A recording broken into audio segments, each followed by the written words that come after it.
देखते हैं, हम लोग बेंजीन का हीट ऑफ हाइड्रोजनेशन देख रहे थे। अगर हम बेंजीन ले,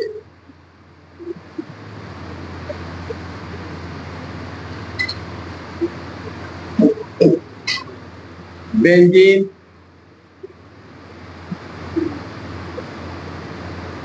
इसका हाइड्रोजनेशन किया जाए 3H2 हाइड्रोजनेशन किया जाए,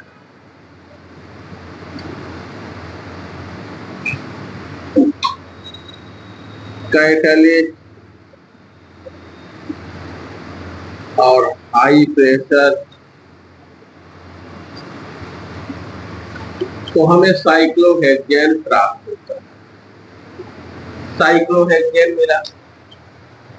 इसका जो है हीट ऑफ हाइड्रोजनेशन कितना है, ये 208 किलो जूल पर मोल। साइक्लोहेक्सेन इसका हीट ऑफ हाइड्रोजनेशन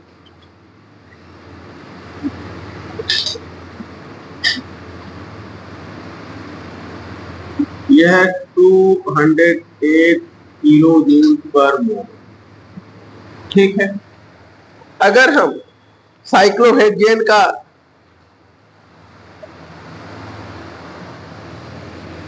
साइक्लोहेक्सेन के हीट ऑफ हाइड्रोजनेशन का, इसमें देखिए 3 डबल बॉन्ड है ना, साइक्लोहेक्सेन में एक डबल बॉन्ड होता है, एक है। इसका हीट ऑफ हाइड्रोजनेशन जो है जितना है, इसका हीट ऑफ हाइड्रोजनेशन था 120 किलो जूल पर मोल। अगर इसका 3 टाइम्स कर दे तो इसका हीट ऑफ हाइड्रोजनेशन हमें मिलना चाहिए। तो 3 into heat of hydrogenation of cyclohexane, 3 into heat of hydrogenation of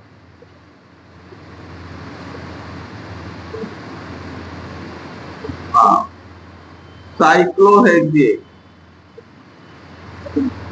ये अगर देखा जाए इसका 3 टाइम्स किया जाए और हीट ऑफ हाइड्रोजनेशन देखा जाए तो ये आता है 259 किलो जूल पर मोल। सॉरी, 259 है, 359 किलो जूल पर मोल।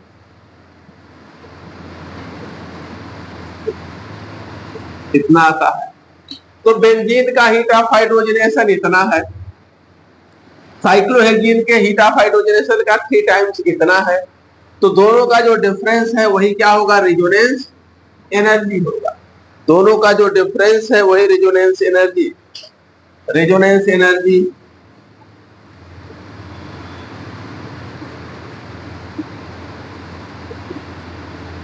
ये जो है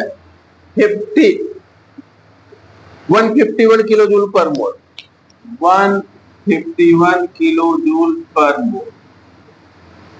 या फिर जो है इसको अगर हम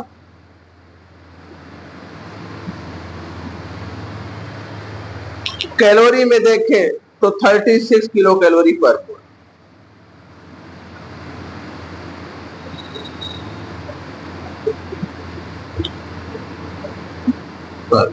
ठीक है।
हो गया। अब ये जो रेजोनेंस एनर्जी है, इसका एक्सप्लेनेशन केवल कॉन्जुगेशन के आधार पर नहीं किया जा सकता, ठीक है ना, कि 3 कॉन्जुगेटेड डबल बॉन्ड है तो इतनी ज्यादा एनर्जी में गिरावट हो, केवल उसके आधार पर किया जाना संभव नहीं है। अब आगे नोट कर लीजिए, मिटा दे ऊपर।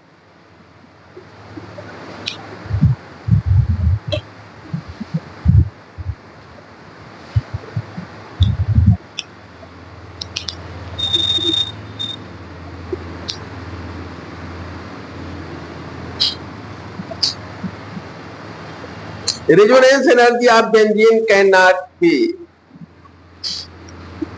resonance energy of benzene. Resonance energy of benzene cannot be explained by cannot be explained by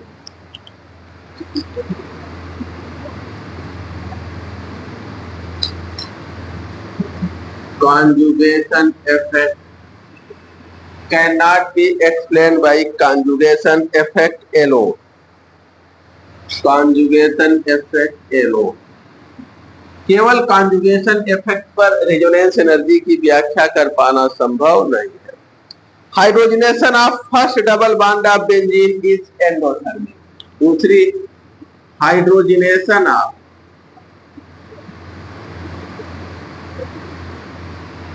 पहला डबल बॉन्ड बेंजीन का जब टूटता है, हाइड्रोजन जुड़ता है तो एनर्जी दी जाती है, दूसरे तीसरे में फिर एनर्जी निकलती है। Hydrogenation of first double bond,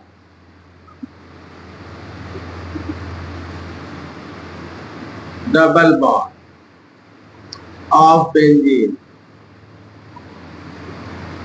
is endothermic.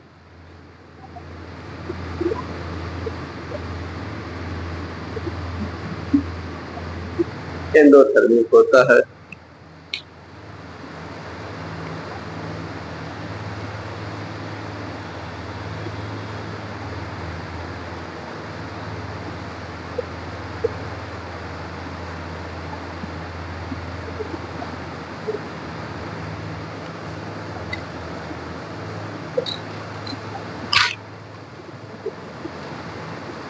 देखिए कैसे,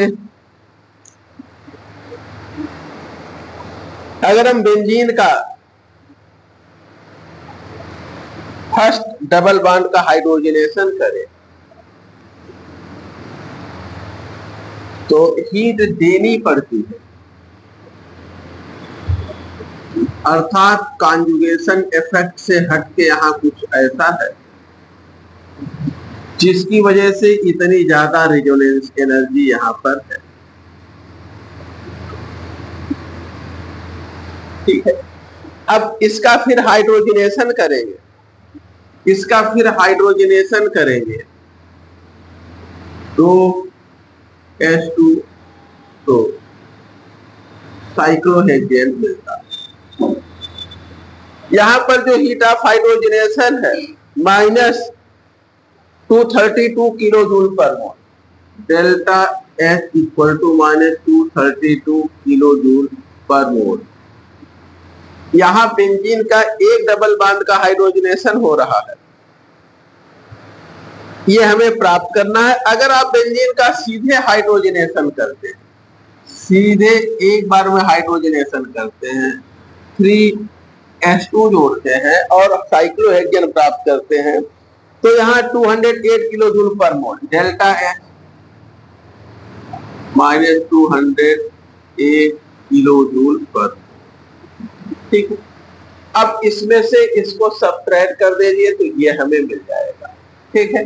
सब्ट्रैक्ट कर दीजिए इसको, डेल्टा H1 कर दे, ये H2 हो गया, H3 कर दे, तो डेल्टा H1 इक्वल टू किसके बराबर हो जाएगा, delta H3 minus delta H2। तो डेल्टा H3 कितना है? -208 किलो जूल पर मोल। और डेल्टा H2 कितना है? -232 किलो जूल पर मोल। ब्रैकेट ओपन करेंगे तो ये 232 - 208, अर्थात डेल्टा H यहाँ पर क्या आ जाएगा? प्लस पॉजिटिव आ जाएगा। और कितना आ जाएगा? 24 किलो जूल पर मोल।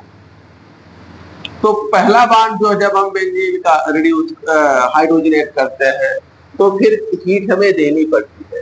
ये पॉजिटिव है, डेल्टा एच यहाँ क्या है? +24 किलो जूल पर मोल। अगर पॉजिटिव है तो एंडोथर्मिक प्रोसेस होगा, हीट देनी पड़ेगी। नेगेटिव है तो एक्सोथर्मिक हीट हमें प्राप्त होती है। ठीक है, नोट कर लीजिए।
ये हम लोग बेंजीन की कुछ एबनॉर्मल चीजें देख रहे हैं। अब आगे बढ़ते हैं, मिटा दें।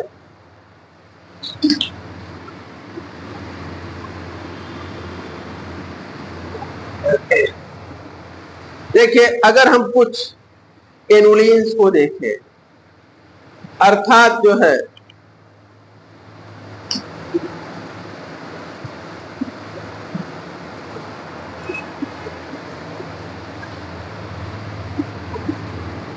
लेटर कंसीडर सम एनुलिन। एनुलिन्स क्या है? ये साइक्लिक हाइड्रोकार्बन है। Cyclic hydrocarbon, hydrocarbon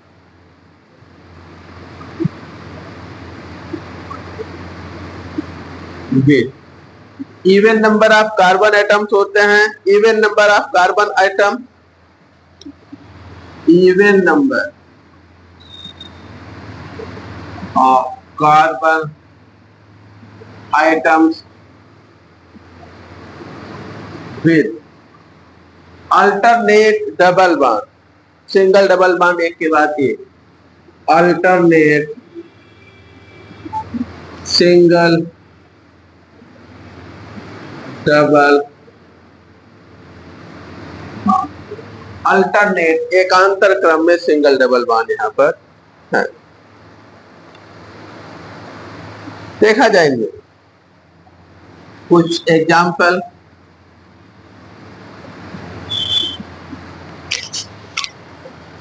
cyclobutadiene,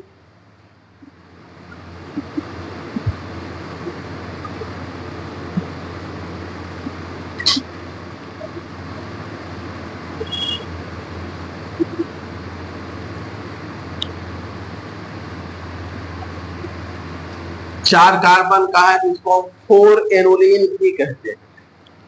4 annulene. अगला अगर 6 कार्बन का है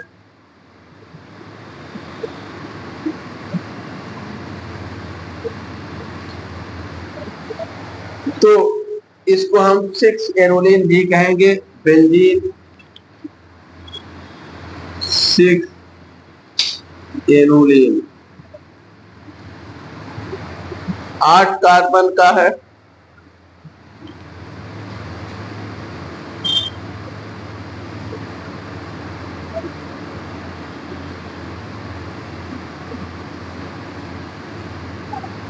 साइक्लोऑक्टाटेट्राइन,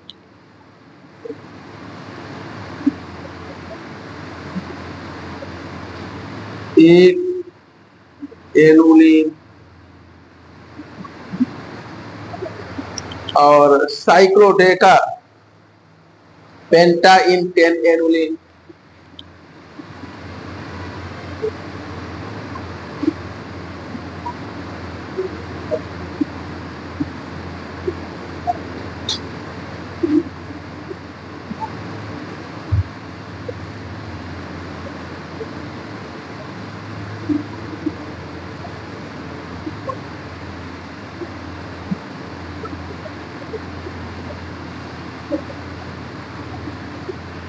इन सबको देखें तो जिस प्रकार से केकुले ने कहा था कि ये डबल बॉन्ड घूमते रहते हैं, उस प्रकार का घूमने की पॉसिबिलिटी इसमें भी है, इसमें भी है, इसमें भी है, लेकिन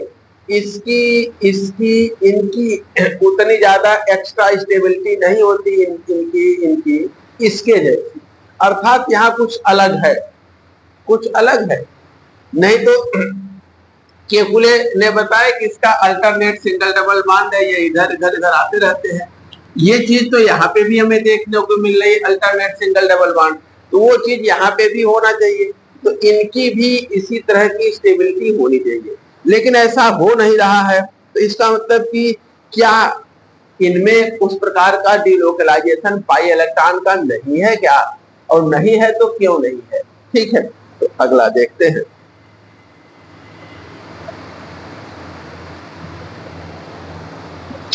ऊपर बेटा जो प्लेनर एनुलिन्स हैं वो भी रेजोनेंस प्रदर्शित कर सकते हैं बेंजीन की तरह, और उनमें भी अनयूजुअल स्टेबिलिटी होना चाहिए। Planar annulenes can also show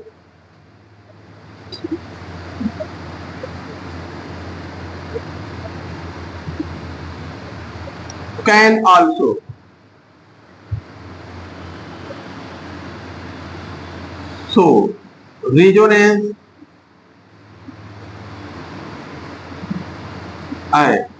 इनमें भी अनयूजुअल स्टेबिलिटी होना चाहिए। Should be unusually stable, should B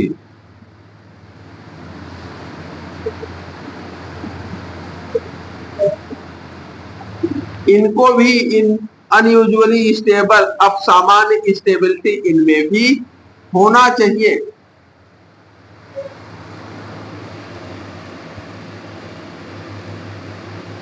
It is found that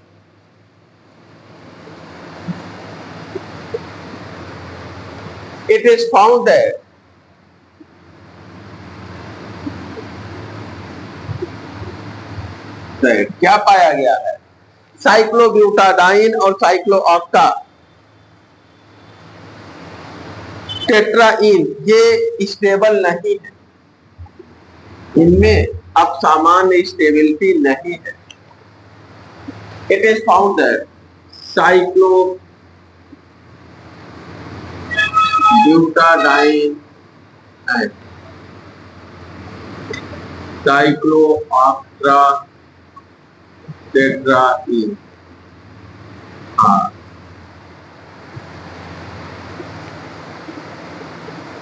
not stable.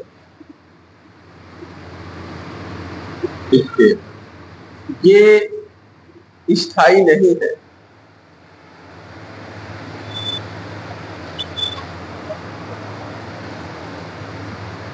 इससे क्या पता चलता है?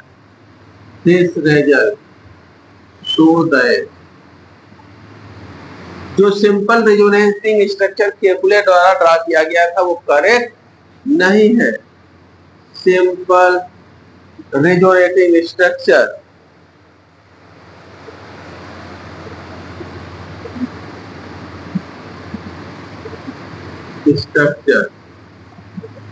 drawn by Kekule is incorrect। अर्थात यहां कुछ गंभीर मामला है। केकुले ने जितना सिंपली बता दिया था कि पाई बांड इधर उधर चलते रहते हैं, केवल वही कारण यहाँ नहीं है, ठीक है ना। अदरवाइज ये भी प्लेनर है, इनमें भी स्टेबिलिटी होनी चाहिए, ठीक है ना। यहाँ पे भी अल्टरनेट सिंगल डबल बांड है, यहाँ पे भी पाई बांड का डीलोकलाइजेशन होना चाहिए जैसे बेंजीन में होता है, इनमें भी एक्सेप्शनल स्टेबिलिटी होनी चाहिए, लेकिन यहाँ नहीं है। इसका मतलब कि जितना सिंपल केकुले ने बताया कि यहाँ चला जाता है यहाँ यहाँ, वही बात नहीं है, यहाँ कुछ उससे भी जटिल मामला है। नीचे में क्या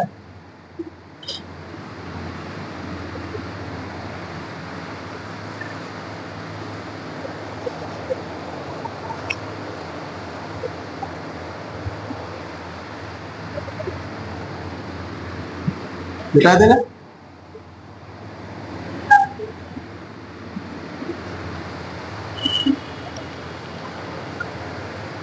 अगर हम बेंजीन की बात करें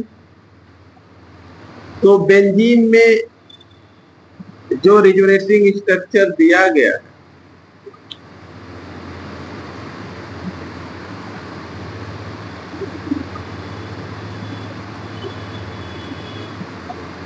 ऐसा दिया गया, ये करेक्ट है और ये भी क्या है, करेक्ट। ये इसमें बनता है, ये स्ट्रक्चर, इससे जो ये स्ट्रक्चर प्राप्त किया गया ये करेक्ट है और ऐसा होता है, ये भी करेक्ट है। लेकिन जो है अगर हम इसमें देखें, इससे अगला जो रिजोनेटिंग स्ट्रक्चर प्राप्त करें, इसको देखें,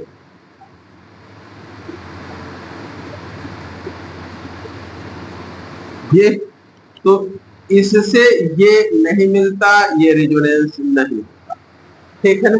इसका इसमें कन्वर्जन और इस प्रकार का रेजोनेंस सही नहीं है। इसी प्रकार से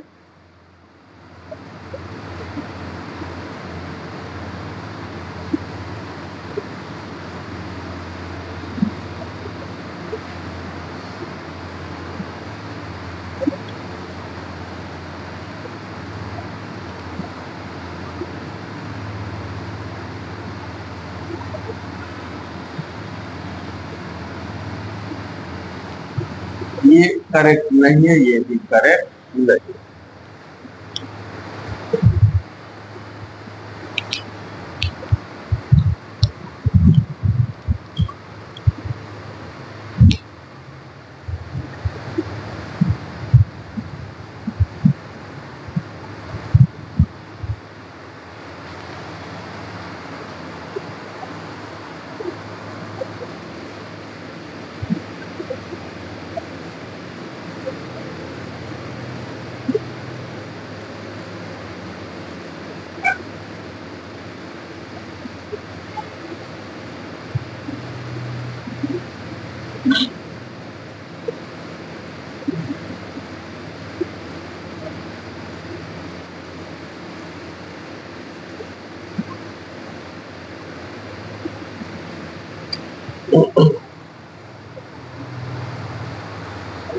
बेंजीन का डाइमेराइजेशन नहीं होता, जबकि ये डाइमेराइड होता है, अर्थात इसमें उतनी स्टेबिलिटी नहीं है जितनी कि इसमें है।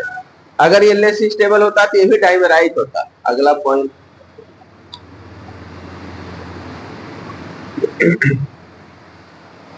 Unlike benzene,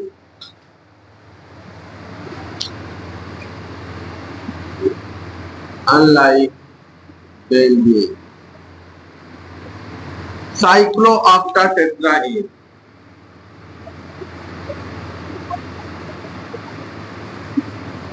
undergo fast Diels-Alder dimerization.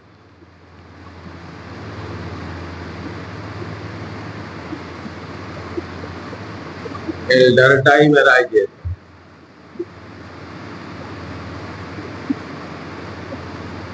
Diels-Alder dimerization तीव्र गति से ये प्रदर्शित करता है, जबकि बेंजीन ऐसा नहीं करता। देखिए डायल्स-एल्डर डाइमराइजेशन में क्या होता है।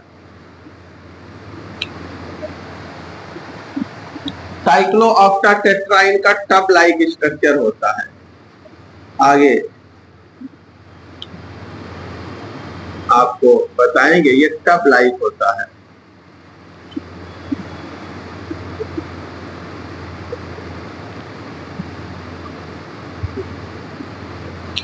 अगला साइक्लोऑक्टाटेट्राइन।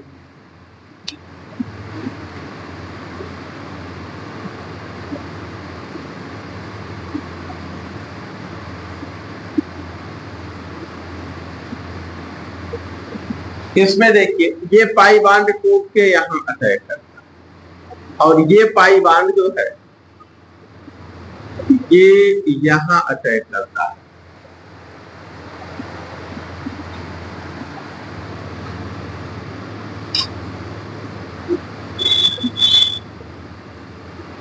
ऊपर से अटैक दिखा दे, ये पाई बांड यहां अटैक करता है और ये पाई बांड यहां अटैक करता है।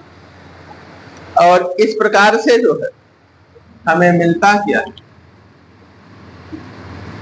इसको पलट के बना दे।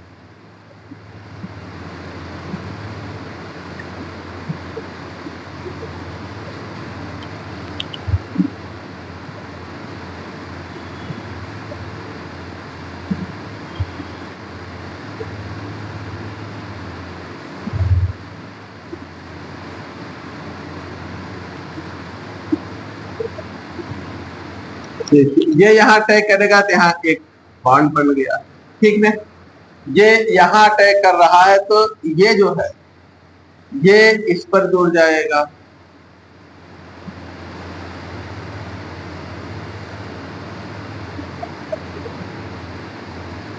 ठीक है। और ये यहाँ अटैक कर रहा है तो ये जो है इस पर जुड़ जाएगा। ये डबल बॉन्ड यथावत रहेगा, ये डबल बॉन्ड यथावत रहेगा, ये डाइमेराइड, ठीक है ना।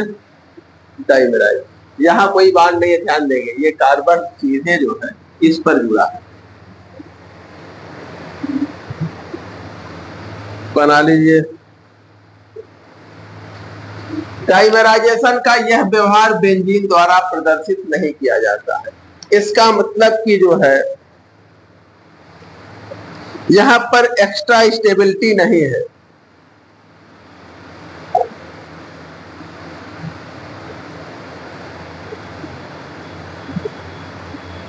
This behaviour of डाइमेराइजेशन,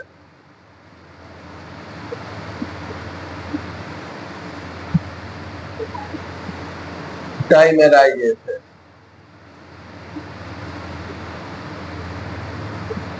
is not shown by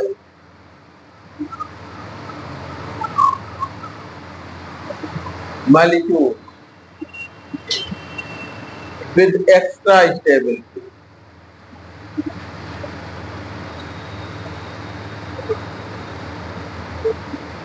यानी कि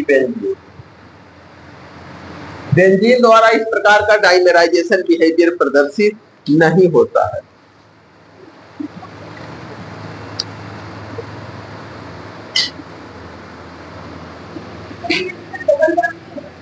कहां पर बेटा? हाँ ये रहेगा ऊपर, यहाँ रहेगा, यहाँ रहेगा, ठीक, यहाँ नहीं रहेगा।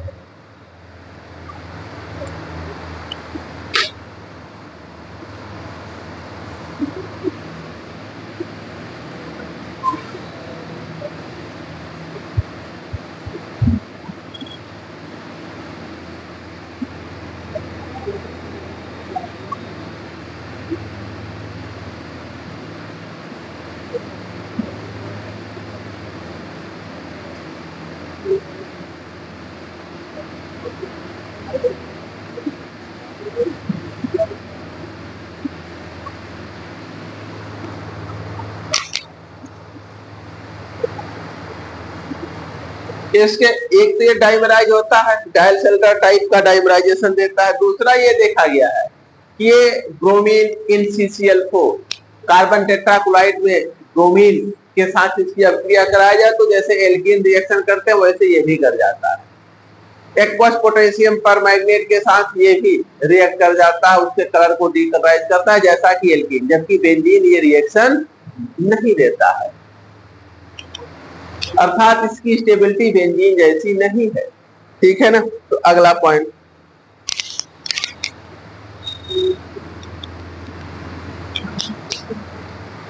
cyclooctatetraene also react with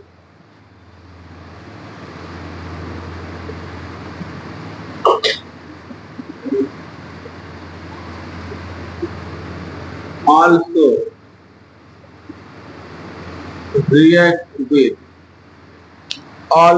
react with bromine in CCl4 and KMnO4 H2O aqueous potassium permanganate के साथ like normal alkene.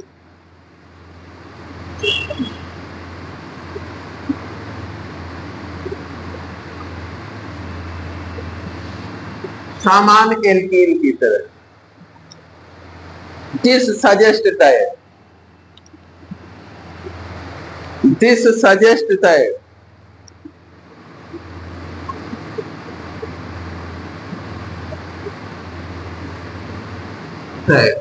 cyclooctatetraene is much less stable than benzene.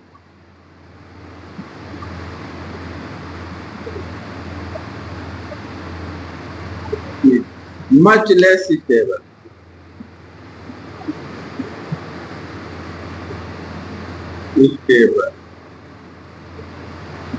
Than benzene.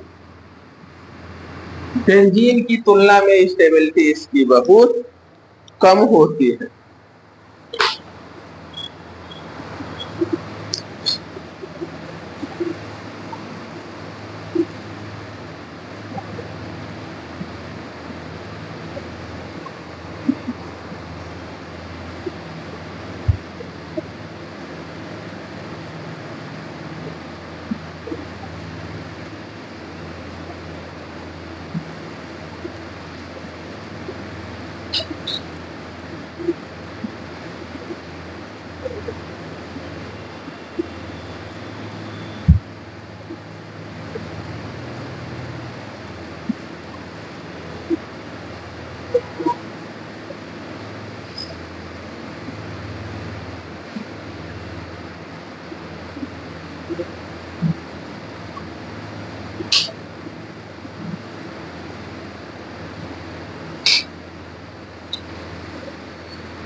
देखिए साइक्लो ऑक्टाटेट्राइन का जो मोस्ट स्टेबल कन्फर्मेशन है वो tough conformation है। ये PGT का सवाल है, पूछा गया है।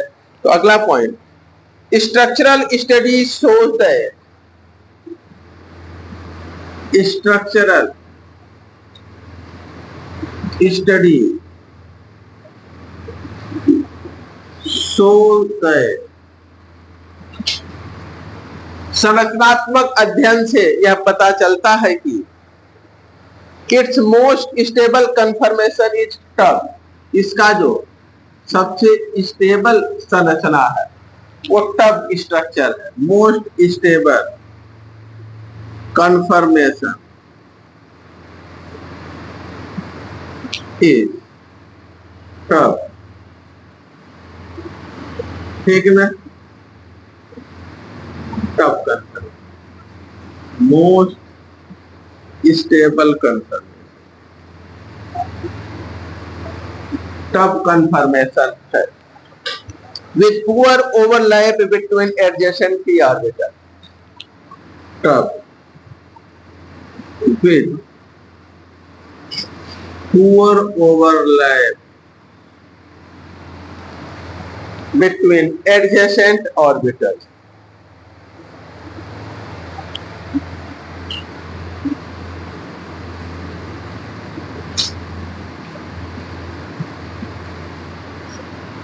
ऑर्बिटल।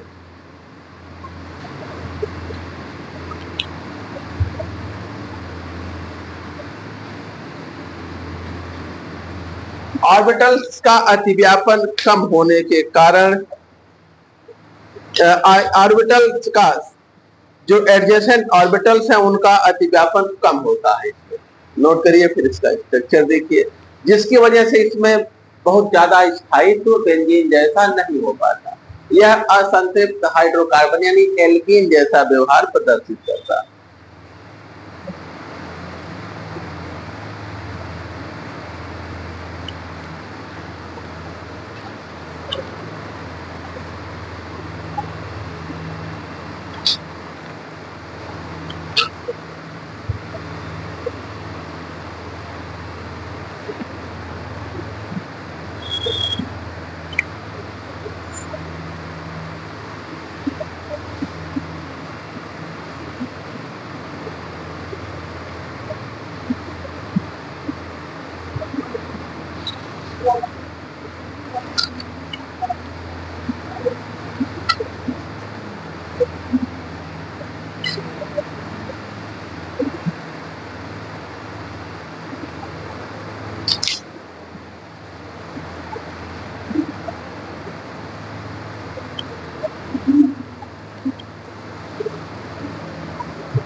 चले देखिए इसका ऑर्बिटल स्ट्रक्चर।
इसमें देखिए इनका ओवरलैपिंग होता है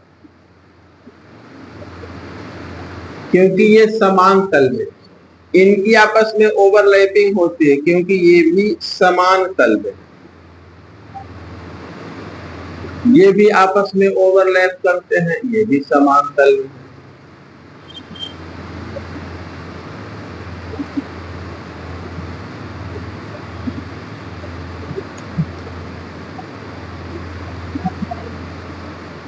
लेकिन ये आपस में इनका ओवरलैप नहीं होता, इसका इसका नहीं होता, इसका इसका इसका इसका नहीं होता, ठीक है ना। तो यहाँ पर ओवरलैपिंग नहीं होती क्योंकि ये ऑर्बिटल्स जो है एक दूसरे के लंबवत होते हैं, ये ऐसे और ये ऐसे लंबवत है ना, ये ऐसे है और ये ऐसे है। तो इनमें जो है अगर हम इन ऑर्बिटल्स को देखें तो no overlap between these orbitals because ये जो है परपेंडिकुलर प्लेन में है, these are in perpendicular plane, क्योंकि ये लंबवत तल में।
हो गया।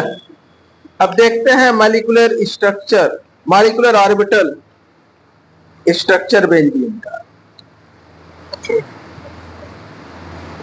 मॉलिक्यूलर ऑर्बिटल ऑफ बेंजीन मिटा दें।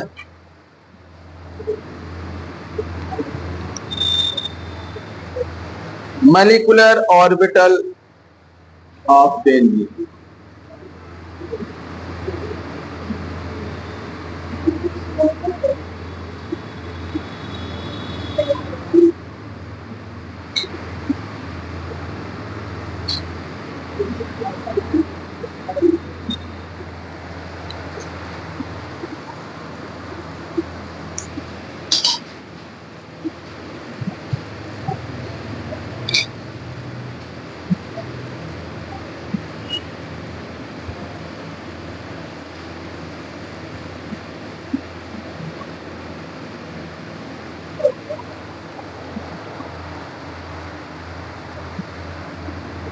मिटा दें।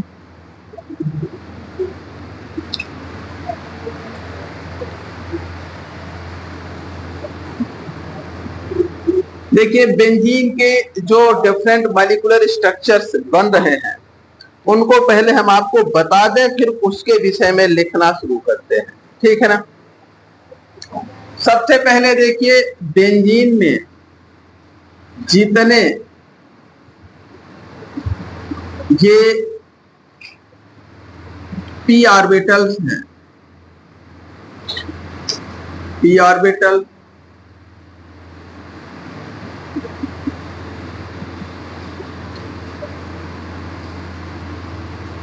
ये समान कला प्लस फेज ऊपर सबका है और नीचे माइनस फेज। समान कला में ये अतिव्यापन करते हैं, अतिव्यापन करके सारे बॉन्डिंग मॉलिक्यूलर ऑर्बिटल बनाते हैं।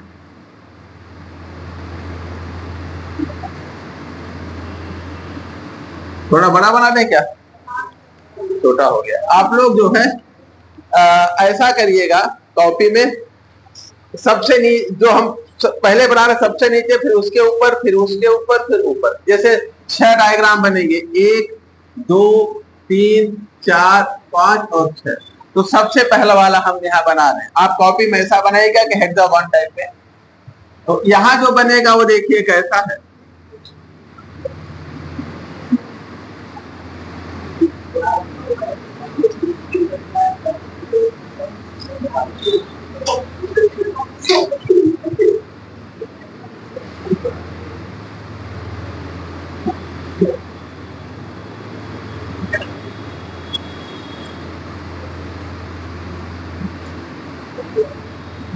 ऊपर plus minus plus minus plus minus, सारे प्लस को प्लस से ओवरलैप करा दीजिए। तो ये बॉन्डिंग हो गया। 6 ये जो है 6 बॉन्डिंग बनेगी। सारे प्लस को प्लस से ओवरलैप करा दीजिए, ठीक है ना। प्लस प्लस और माइनस को माइनस। तो ये 6 बॉन्डिंग मॉलिक्यूलर ऑर्बिटल इसमें बन रहे हैं। एंटी बॉन्डिंग एक भी नहीं बनता, प्लस का प्लस से बॉन्डिंग बनता है, ठीक है ना। बना लीजिए, फिर एक लाइन लिख लीजिए।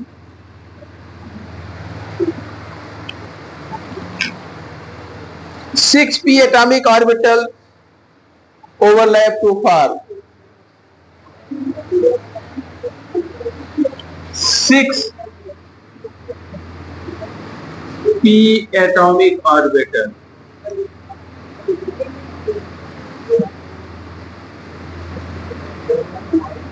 ये जो है आपका पहला डायग्राम मैंने बनाया है, ये π1, ये बॉन्डिंग वाले हैं सर, ठीक है। 6 p atomic orbitals overlap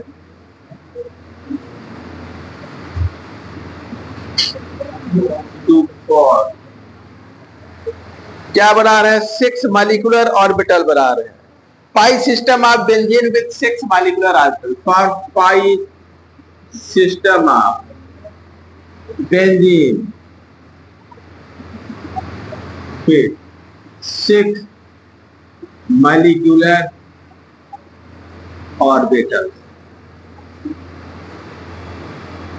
इसमें 6 मॉलिक्यूलर ऑर्बिटल बन रहे हैं। यहाँ कोई वर्टिकल नोड नहीं है और ये लोवेस्ट एनर्जी का मॉलिक्यूलर ऑर्बिटल है। कोई इसमें नोड देखिए नहीं है। There is no vertical node. This is lowest energy molecular orbital।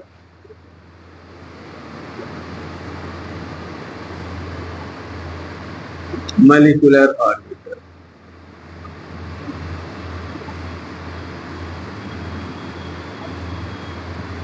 ये लोवेस्ट एनर्जी का मॉलिक्यूलर ऑर्बिटल डायग्राम ये है।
यही हम लोग केवल एक ही पढ़ते हैं, इसके आगे वाला डायग्राम हम लोग नहीं बनाते हैं। हम लोग जो पढ़ते थे उसमें क्या करते हैं, बेंजीन का मॉलिक्यूलर ऑर्बिटल बदल देना, बना लिए है ना। हम क्या करते थे, ऐसा डायग्राम ऊपर का लो ऊपर और नीचे का लो नीचे, ओवरलैप करा के इस तरह से एक रिंग बना लेते थे, ऐसा ही बनाते थे ना, नीचे का नीचे ओवरलैप करके। यही हम लोग बनाते थे, एंटी बॉन्डिंग वाले ड्रा नहीं करते थे। एंटी बॉन्डिंग वाले ये तो बना लिया। अगला देखिए,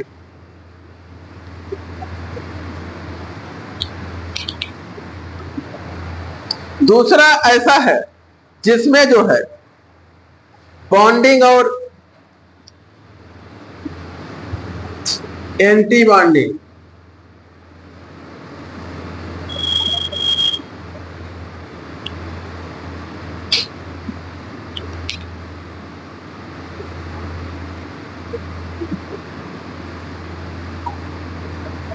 ये यहां पर जो है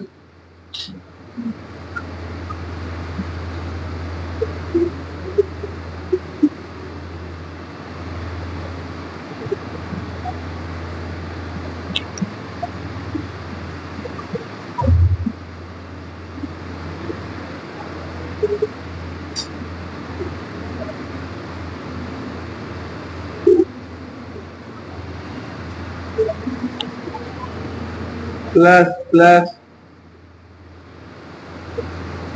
और माइनस माइनस। देखिए एक प्लस और प्लस, ये क्या बना लिए, बॉन्डिंग बॉन्डिंग बना लिए। यहां माइनस माइनस है, प्लस प्लस, तो ये भी आपस में क्या बना लिए, बॉन्डिंग। ठीक है ना। लेकिन यहाँ प्लस माइनस, ये भी क्या बना लिए, लेकिन इसको देखिए माइनस प्लस है, ये क्या है,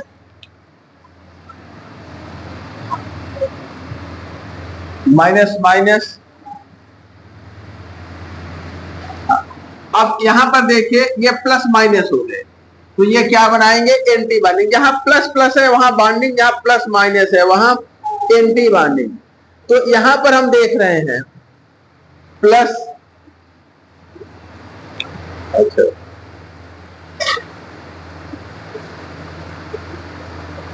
प्लस प्लस, फिर माइनस माइनस, फिर प्लस प्लस। तो यहां पर जो है बॉन्डिंग बॉन्डिंग, 4 बॉन्डिंग बन रहे हैं और 2 एंटी बॉन्डिंग। तो यहां पर ये भी बॉन्डिंग बनेगा, ये भी तो सेम है।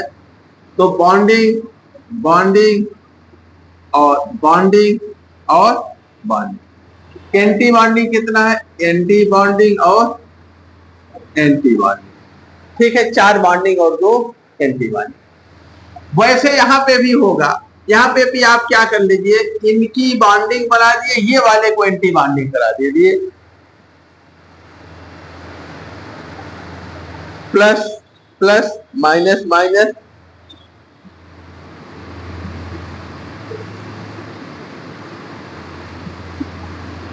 तो यहां जो है ये बॉन्डिंग हो गया, एक ये बॉन्डिंग हो गया।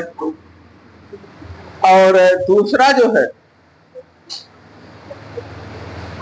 इनके और इसके बीच जो है, इसके और इसके बीच एंटी बॉन्डिंग होगा, इसके और इसके बीच, इसके और इसके बीच anti bonding, anti bonding bonding bonding. और यहां पर ये प्लस माइनस और माइनस प्लस हो जाएगा, तो एक यहाँ नोड हो जाता है। इनको आप चाहे तो हटा दीजिए, छोटे कर दीजिए, ऐसे बड़ा बना दे। अच्छा, तो यहाँ पर नोड हो जाता है। चलिए अच्छा, इसको बना दीजिए, फिर आगे बड़ा बनाएंगे। यहाँ पर नोड, ये π2 π2,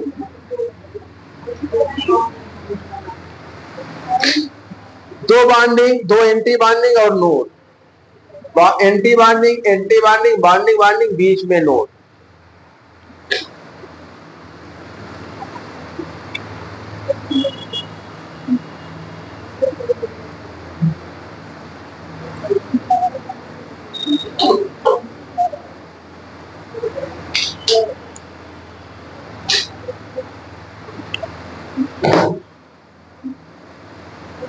अगले में जो है हम बॉन्डिंग 2 होगा और एंटी बॉन्डिंग होगा 4 और 2 नोड होंगे।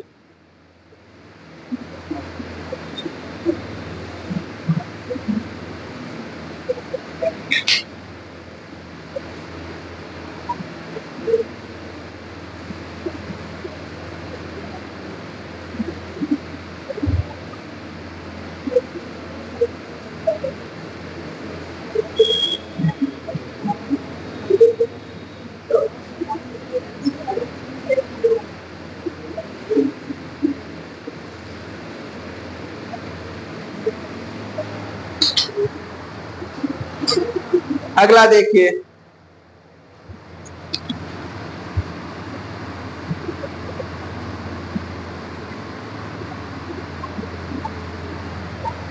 इसमें जो है एंटी बॉन्डिंग 2 और 2 और node plus minus minus plus, तो ये क्या हो जाएगा एंटी बॉन्डिंग, और ये माइनस प्लस प्लस माइनस, ये भी क्या हो जाएगा एंटी बॉन्डिंग, और यहां पर एक जो है नोड।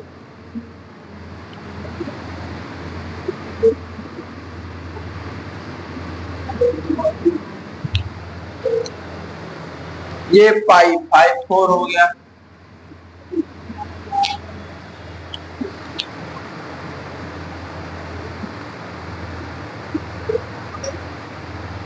और 5 इसके बगल में,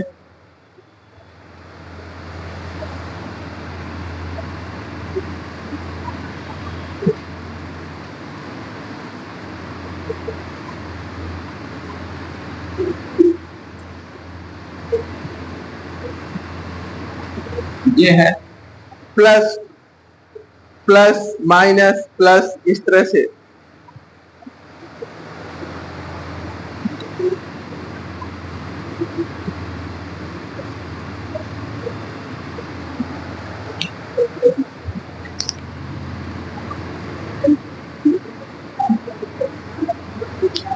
यहां पर देखिए बॉन्डिंग बॉन्डिंग, यहां पर बॉन्डिंग, और उसके बाद ये एंटी बॉन्डिंग,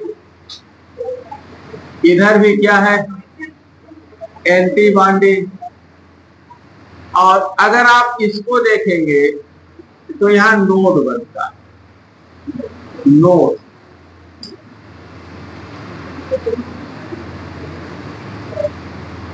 नोड, और ये भी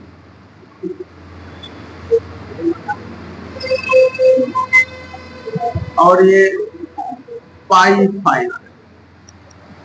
एक और है डायग्राम,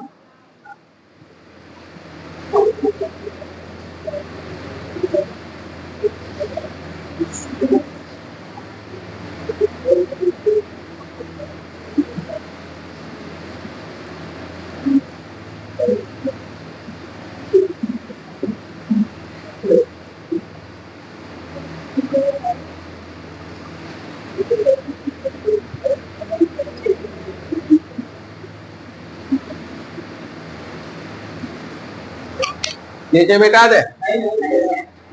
अरे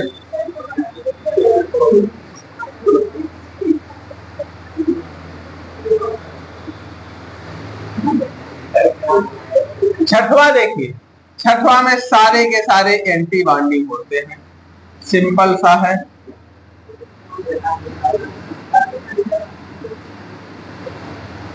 और 3 नोड होते हैं।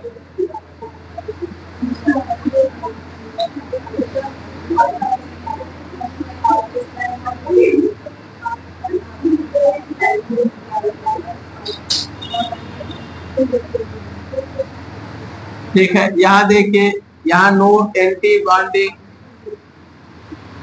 सारे प्लस माइनस है ना, यहां एंटी बॉन्डिंग होगा, एंटी बॉन्डिंग, ये भी एंटी बॉन्डिंग, यानी पूरे 6 एंटी बॉन्डिंग ही होंगे।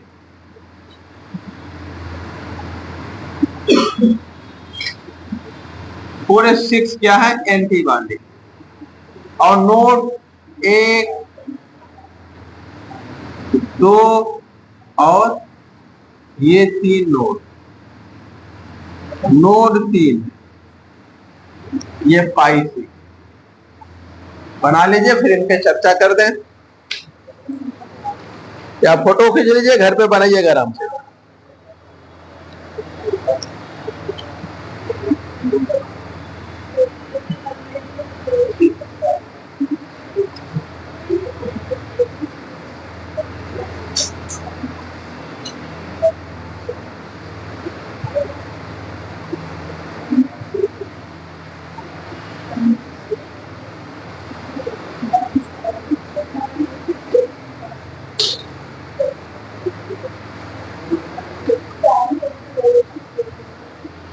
मिटा दे।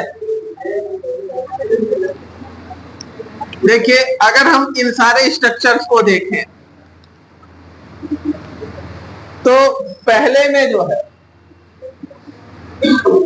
पहले वाले में पाई 1 में कोई नोड नहीं था, पाई 2 और पाई 3 इनमें क्या थे? 2 नोड थे। पाई 4 एंड पाई 5 में 4 नोड है।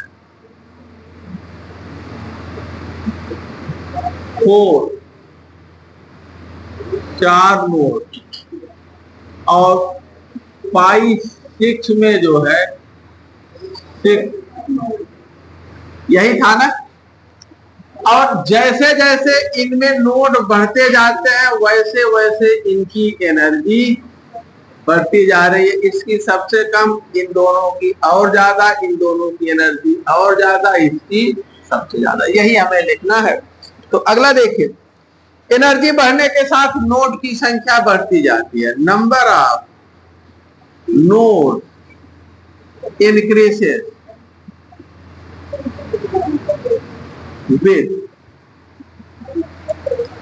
with increase in energy। Energy में वृद्धि के साथ नोडों की संख्या बढ़ती जाती है। मॉलिक्यूलर ऑर्बिटल्स जो है आधे बॉन्डिंग और आधे एंटी बॉन्डिंग में डिवाइड होते हैं। Molecular orbitals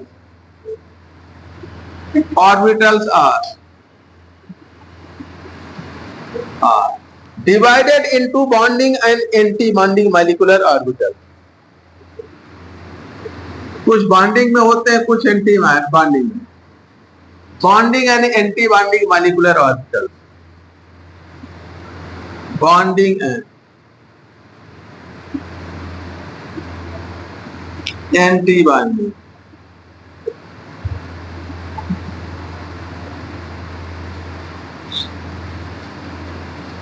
molecular orbital. Bonding और एंटी बॉन्डिंग मॉलिक्यूलर ऑर्बिटल में ये बटे हुए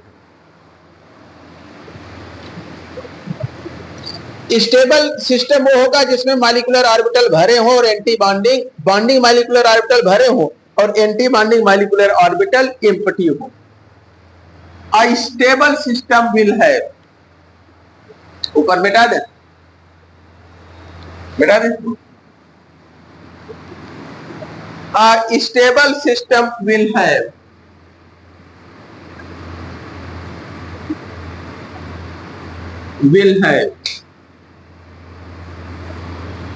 bonding field, bonding and empty anti-bonding molecular orbital।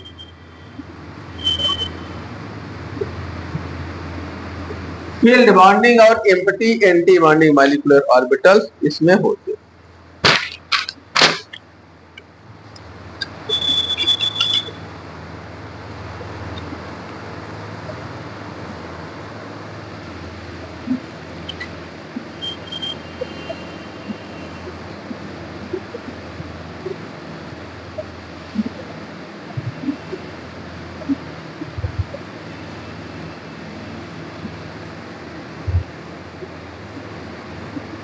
Energy diagram देखा जाए बेंजीन का,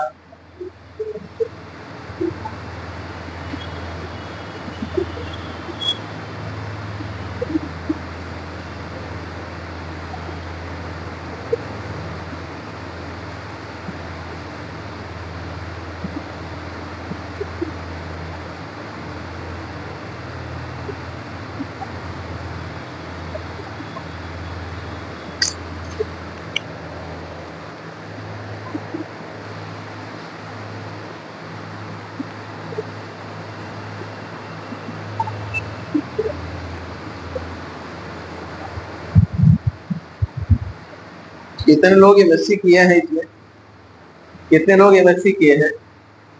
ये सब पढ़ा था ना? अच्छा, कोरोना प्रोडक्ट है आप।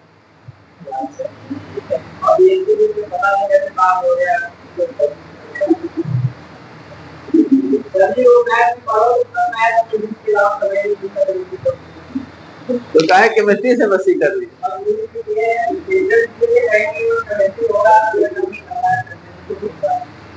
ऐसे ही जब आप टीजीटी का एग्जाम देते हैं तो केवल केमिस्ट्री एक सही होता है सवाल, उसी में नंबर मिलता है। फिजिक्स सब वैसे जाता है चौपटे, जिसको आप साल भर पढ़े को चौपटे जाता है।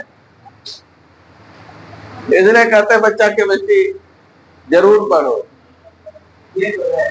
फिजिक्स आप 4 घंटे पढ़ेंगे और केमिस्ट्री 1 घंटे, तब भी केमिस्ट्री में ज्यादा सवाल सही करेंगे, फिजिक्स में कम। बता दे।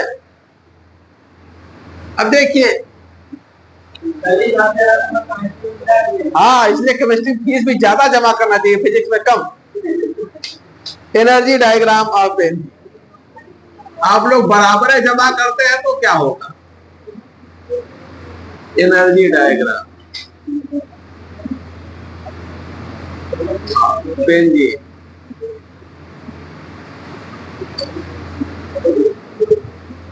देखिए, अगर हम जो विभिन्न मॉलिक्यूलर ऑर्बिटल बन रहे थे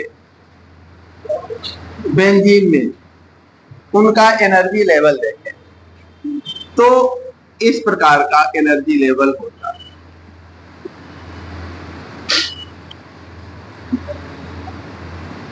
यहां ये पाई 1 था, इसमें 2 इलेक्ट्रॉन। बेंजीन में कितने इलेक्ट्रॉन होते हैं? 6 ना, 6 होते हैं। और उसके बाद पाई कौन वाले, जो डिलोकलाइज्ड वाले होते हैं, पाई 2, 3, इसमें भी 2 इलेक्ट्रॉन। उसके बाद पाई एंटी बॉन्डिंग का, पाई 4 एंटी बॉन्डिंग, पाई 5 ये एंटी बॉन्डिंग वाले होते हैं, इनमें कोई इलेक्ट्रॉन नहीं होता। पाई 6 ये भी एंटी बॉन्डिंग वाले, इनमें भी कोई इलेक्ट्रॉन नहीं होता।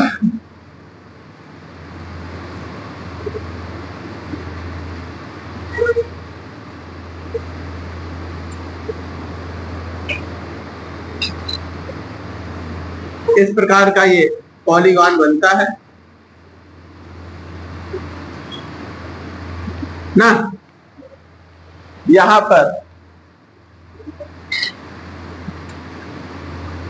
2 इलेक्ट्रॉन, 2 यहां एम्प्टी। ये बीच में जो है ये नॉन बॉन्डिंग वाला होता है, नॉन बॉन्डिंग लाइन है। नीचे क्या है? बॉन्डिंग मॉलिक्यूलर ऑर्बिटल, और ऊपर क्या है? Anti bonding molecular orbital. ठीक है ना? ये डायग्राम होता है। नीचे 6 इलेक्ट्रॉन होते हैं, ऊपर खाली होता है। अगर ऊपर भी इलेक्ट्रॉन चले जाए तो ये स्ट्रक्चर अनस्टेबल हो जाएगा। ये दोनों समान एनर्जी लेवल है, ये डीजनरेट, ये पाई बॉन्डिंग, पाई ये बॉन्डिंग है और डीजनरेट है।